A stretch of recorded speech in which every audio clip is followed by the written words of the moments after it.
এই অবস্থায় আমাদের বিরাট আন্দোলন হয়েছিল এবং সেই আন্দোলনকে দানা বাঁধতে গিয়ে সিপিএমের কোনো ক্ষমতা ছিল না সেদিন সেই আন্দোলন দমানোর। গণতন্ত্রের কণ্ঠরোধ করে তারা এমনভাবে গুলি চালিয়েছিল যে 13 জন স্পটে মারা গিয়েছিল এবং প্রায় 200 জনের মতো, তার মধ্যে 150 জন পুলিশের গুলিতে আহত হয়েছিল। দাবি ছিল একটাই, no ID card no vote.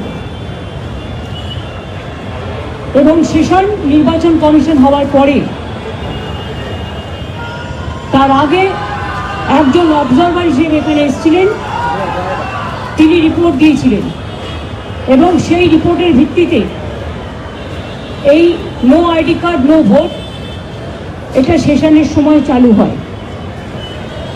তারপর থেকে মানুষ ভোট দেওয়ার অধিকারটা ফিরে পায়।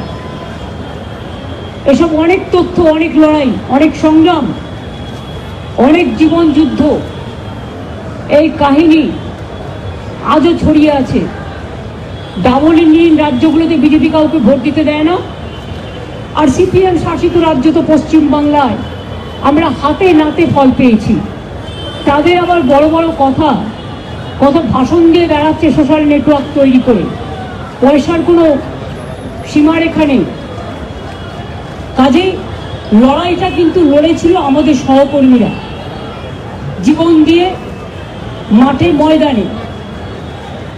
সেসব দিনের কথা স্মরণ করে এই দিনটিকে আমরা শহীদ দিবস, মামাটি দিবস হিসেবে উৎসর্গ করি।